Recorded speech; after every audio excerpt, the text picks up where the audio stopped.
experience in dealing with people is this. Our basic motivation is to help ourselves. And because of that, when most people get the help that they need, when they get the change that they want in life, then we kind of stop working on any other area of change. Which indicates this. We never really wanted to be what God wanted us to be. We just wanted to be out of the issue that we were in. Does that make sense? And I'm going to cover this issue over and over and over, because if we don't get this, you won't really be able to go on to a fantastic life. Because a fantastic life requires that you do the things that create that life. Well, most of us are simply wanting God to bring that life to us. But that doesn't happen. In order to make something as nice as you want it to be, you have to manage it. You follow me? Everything that you own is in the shape that you have allowed it to be in, including your own bodies. Would you agree or disagree with that? Agree. Okay. What God offers us is the ability to change the shape that they're in if we want them to be changed. Well, this is where the challenge comes in. We say that we want those things changed, but here's what I've noticed. Most of the time we really don't. Not enough to actually commit to them. Or let's say it this way. We want things changed, but we're not committed to changing them. Do you follow me? And I always try to get people to be able to see themselves. Because other people can see this. I can look at somebody's life and see what drives them.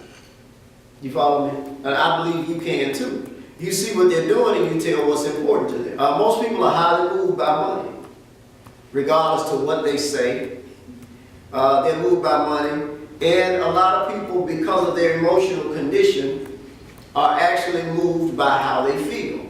I said last week that it's not a good thing to go shopping when you're hungry. And that's true for all areas of life. Loneliness is not a reason to start a relationship. Now, even though everybody think it might be. See, if you start a relationship based on loneliness and you're lonely enough, what is the likelihood that you're going to make a good choice? Pretty low. Now, in reality, most people go out seeking to start a relationship because they are lonely and while they are lonely, which means they're going to be more likely to overlook the fact that whatever they choose is what they'll have.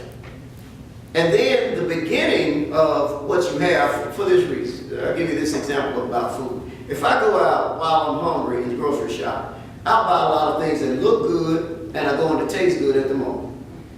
What will they do for my health, though? That's the question. Do you follow me? I have a serious commitment to raising people's self-esteem, but most people think their self-esteem is high when the issues that they have are solved. Because most people think self-esteem is, I feel good today. And I look at the situation, it looks good to me, it feels good to me, so therefore, I'm making a good choice. But that's not what makes it work if you're going to serve God, or if you're serving any kind of higher calling. And if we truly don't know what God wants us to do, the only thing to do is keep seeking to find out. And it amazes me that people keep saying, I don't know what God wants me to do. Well, what have you done to find out? Nothing. I'm not reading the book that I say has the answers in it, because I don't understand the book. Okay? Well, at least read the book and then come with the questions based on the misunderstanding. Do you follow? That would be logical.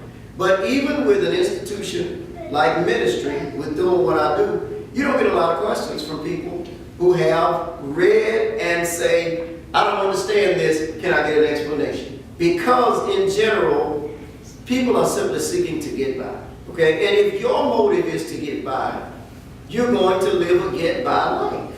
Well, let me ask you this question. Is there anybody in here, or if you can tell me,